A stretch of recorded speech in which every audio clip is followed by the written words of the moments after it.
Hello again. Just read an article on the Baltimore Sun. I'll attach the link. This is the 30th of November 2015. The first officer is going to be standing trial, and on the 30th of November, jury selection will begin. And the officer is William G. Porter. He was charged by Marilyn Mosby, the Baltimore State Attorney. And he, along with 5 other officers, were charged in the murder of Freddy Grey.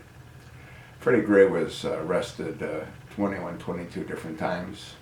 Freddy Grey was pursued by police. He was caught in a drug area known for drug distribution. An officer put his knee on Freddy Grey's neck. Freddy Grey's neck was broken. There is ample video that proves that's exactly what happened, and all anyone with a sane mind would have to do is take a look and see how Freddy Grey cannot walk. He's being carried to the Patty Wagon, his head slid over to the side, and his feet are dangling beneath him.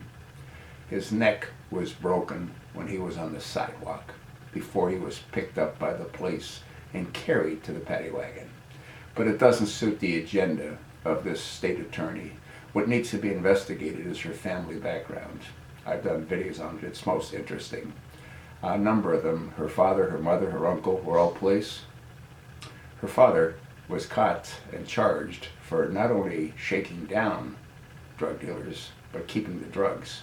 The whole thing's totally absurd. And they reported this morning that $20 million of damage took place based on the riots. And who's responsible for the riots? Well, Stephanie Burke and the chosen one, Barack Hussein Obama.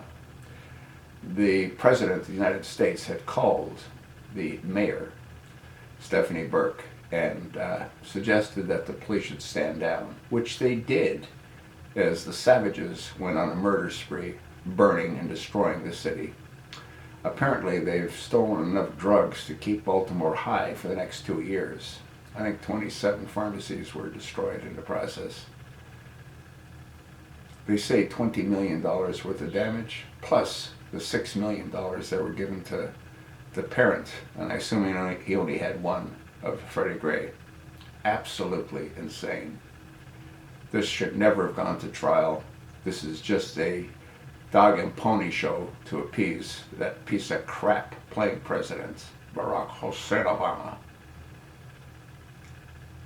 We'll see how it all shakes out. Anyone with a half a brain in their head, all they have to do is look at the arrest video. Look at the video, look at his feet dangling beneath him, look at his head over on the side.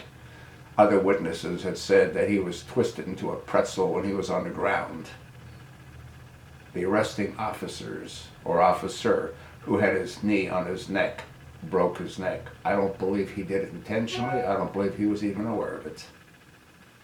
But this has nothing to do with a Patty Wagon ride. He couldn't sit because his neck was broken before he was placed into the Patty Wagon. Anyone, once again, with even a half a brain can see that. But it doesn't fit the agenda. Oh, by the way, Baltimore, since Freddy Grey's incident, is breaking records. It'll soon become the #1 murder capital of the United States. No big surprise when you've got dirtbags like Marilyn Mosby and dirtbags like Stephanie Burke. Oh, by the way, the congressman for the state of Maryland, yeah, you know who he is, right? He's the one that always comes off and says, oh yeah, I understand. It makes sense to me. And he does a complete 180. Yeah. The congressman, Elijah Cummings. What, 26 years? What a complete farce. I'll attach the link. There's more to read in the article.